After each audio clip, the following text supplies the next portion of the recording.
Hello everyone, मैं पूजा और दोस्तों स्वागत करती हूँ आपका स्ट्रेस फ्री गार्डनिंग पे। आज मैं आप लोगों के साथ शेयर करने वाली हूँ फिटूनिया प्लांट की केयर और इसको कटिंग से भी हम कैसे लगा सकते हैं वो भी आपको बताऊंगी।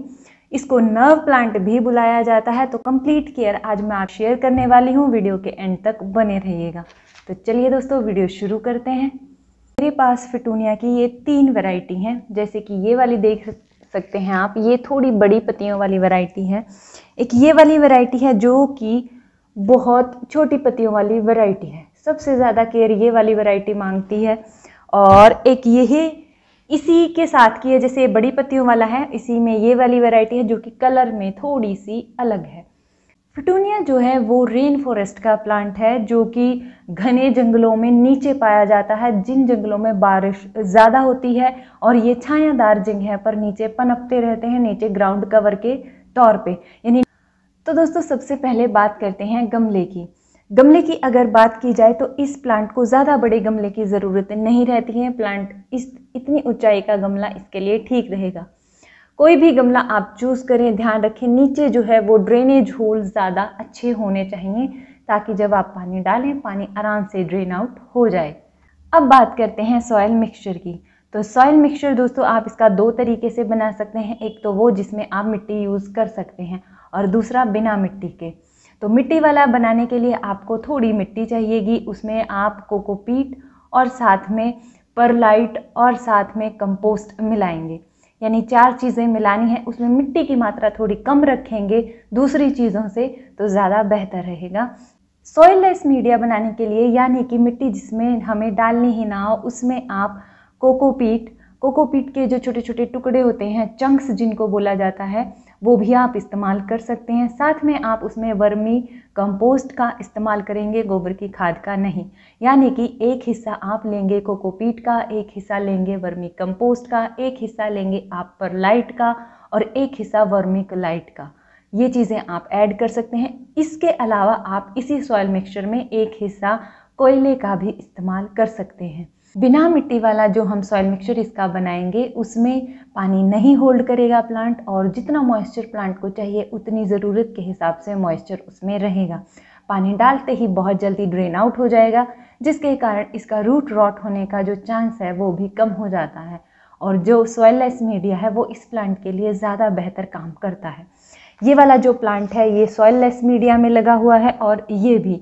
लेकिन ये वाला जो प्लांट है ये लाल मिट्टी में लगा हुआ है। लेकिन लाल मिट्टी ऐसी है कि पानी डालो नीचे से निकल जाता है, लेकिन फिर भी ये प्लांट ज़्यादा अच्छा ग्रो नहीं कर रहा। इसका रीज़न एक ये भी है कि इसकी पत्तियाँ बहुत छोटी हैं।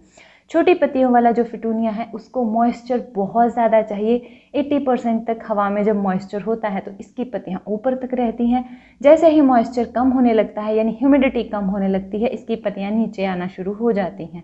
तो जो छोटी पत्तियों वाला है वो आप अवॉइड करेंगे तो ज़्यादा बेहतर रहेगा। अगर आप ड्राई प्लेस पर रहते हैं, यानी जहाँ पर ह्यूमिडिटी जो है वो बिल्कुल कम रहती है, वहाँ पर आप इस प्लांट को अवॉइड करें तो ज़्यादा बेहतर है। अगर आपके पास छोटी पत्ती वाला है तो आप उसको किसी क्लोज टेरेरियम में या किसी ऐसे इन्वायरमेंट में रखिए जहाँ पर मॉइस्चर जो है वो लॉक हो सके, मॉइस्चर उसके अंदर बना रह सके। तो ये आप करिए अगर आपके पास ये प्लांट ऑलरेडी है। अगर नहीं है तो कोशिश कीजिए कि ड्राई प्लेस में रह रहे हैं तो इस प्लांट को आप अवॉइड करें।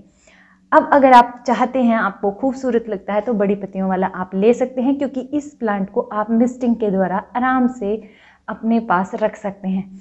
क्योंकि बड़ी पत्तियां हैं, साफ जल्दी हो जाती हैं और मॉइस्चर भी थोड़ा सा इनमें मेंटेन हो जाता है। तो अब बात करते हैं पानी की। तो पानी दोस्तों इस प्लांट को काफ़ी अच्छे से चाहिए। इसकी मिट्टी जो है हल्की हल्की मॉइस्ट रहे। मिट्टी को आपको बिल्कुल ड्राई करके नहीं छोड़ना है, मिट्टी हल्की हल्की मॉइस्ट रखनी है। जब इसकी मिट्टी मॉइस्ट रहेगी तो इसके आसपास जो है ह्यूमिडिटी भी बनी रहेगी। अगर 1 मिनट भी पानी अगर ऊपर रहता है तो आपका जो सॉइल मीडिया है, जो सॉइल मिक्सचर है, वो इस प्लांट के लिए अच्छा नहीं है। तो पानी का आपको ध्यान रखना है। गर्मियों में इस पर 2 बार आप आराम से मिस्टिंग कीजिए, एक दोपहर से थोड़ा पहले और एक अर्ली मॉर्निंग में। तो इस प्लांट में जो है मॉइस्चर को आप मेंटेन कर पाएंगे। इसके अलावा किसी बंद टेरेरियम में भी आप इसको लगा सकते हैं, मॉइस्चर लॉक रहेगा, जिसके कारण ये प्लांट काफ़ी अच्छे से ग्रो कर पाएगा। अब बात करते हैं लाइट की यानी लोकेशन की।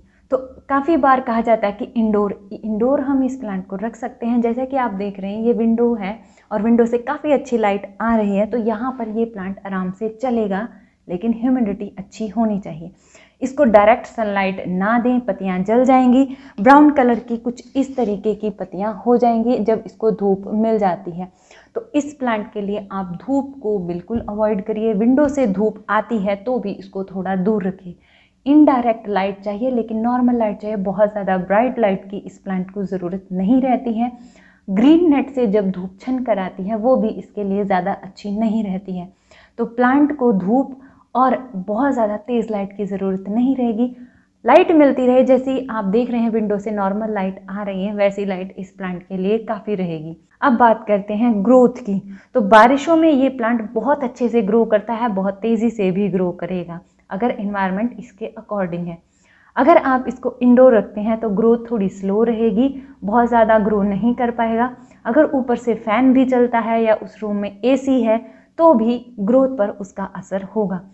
जब ग्रोथ इस प्लांट की इस तरीके से हो जाए तो आप इसको काट भी सकते हैं। ये प्लांट थोड़ा लेगी हो जाता है तो खूबसूरती थोड़ी कम हो जाती है, तो आप इसको कट करके हटा दीजिए और इसको इस तरीके से मेंटेन रख सकते हैं। वो आप पर है कि आपको इस तरीके का पसंद है या इस तरीके का, तो उसी हिसाब से आप इसको मेंटेन कर सकते हैं। अब बात करते हैं इसमें प्रॉब्लम्स की। तो प्रॉब्लम्स दोस्तों इस प्लांट में आती हैं। पहले तो मॉइस्चर की कमी के कारण पत्तियां नीचे की तरफ झुकी रहती हैं। मॉइस्चर जब हम बढ़ाने के लिए इस पर मिस्टिंग करते हैं या पानी ज़्यादा कर देते हैं तो रूट रॉट की प्रॉब्लम भी हो जाती है। जड़ें जो हैं वो ज़्यादा मोटी नहीं होती हैं, बहुत पतली पतली जड़ें होती हैं, जिसके कारण रूट रॉट थोड़ा तेज़ी से हो सकता है। इसके अलावा इसमें जो प्रॉब्लम आती है वो इंसेक्ट्स की भी आती है और स्नेल भी इसमें आ जाते हैं, क्योंकि मेरे इस प्लांट में आए थे स्नेल, छोटे छोटे स्नेल्स, स्लग्स भी आ जाते हैं।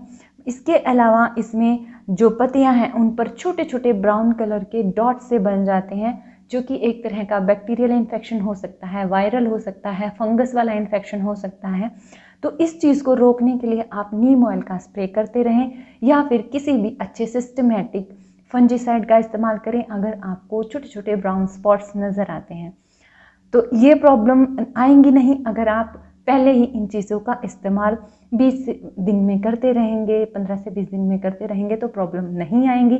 लेकिन फिर भी अगर थोड़ी सी ये प्रॉब्लम आ जाती है और आप इस्तेमाल कर लेते हैं इंसेक्टिसाइड, पेस्टिसाइड या फिर फंजीसाइड का, तो भी ये प्रॉब्लम चली जाती है।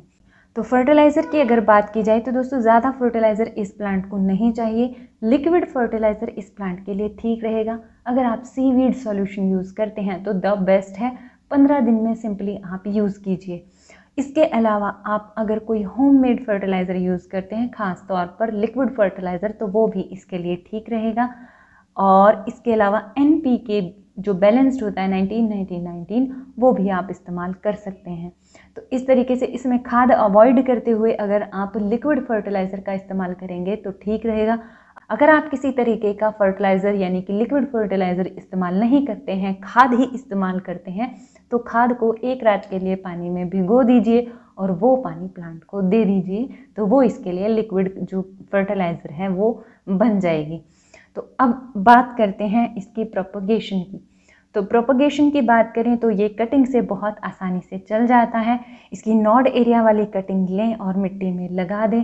कोशिश करें जब आप इसको मिट्टी में लगाएं वो कवर करके रख देंगे किसी भी प्लास्टिक बैग से या किसी भी ऐसे प्लास्टिक बॉटल से जहां पर इसमें मॉइस्चर जो है लॉक हो सके, फिर इसकी कटिंग चलने के चांस ज़्यादा रहेंगे। इसके अलावा इसकी कटिंग आप पानी में भी आराम से लगा सकते हैं। तो कटिंग के द्वारा आप इसको ईजिली ग्रो कर सकते हैं और आराम से चल जाएगा। कोशिश करें कि बारिशों में ही आप इसकी कटिंग लगाएं। अगर आपको कटिंग अब मिलती है, बारिशें जा रही हैं जब, तो भी लगा सकते हैं। बस आप उसको किसी प्लास्टिक बॉटल से या फिर किसी प्लास्टिक कवर से ढक दीजिए ताकि उसमें मॉइस्चर जो है लॉक हो सके, तो कटिंग ज़रूर चलेगी। तो दोस्तों गला थोड़ा सा ख़राब है, आवाज़ में आपको ज़रूर ये चीज़ फील हुई होगी, तो उसको अवॉइड कीजिएगा। जल्दी ही ठीक होकर फिर से आपके लिए वीडियो लेकर आऊँगी। इस प्लांट को लेकर अगर कुछ मुझसे छूट गया है या आपका कोई सवाल है, मुझे कमेंट सेक्शन में आप पूछ सकते हैं। मिलते हैं अगले वीडियो में, तब तक के लिए अपना बहुत सारा ध्यान रखिए, खुश रहिए, बाय बाय।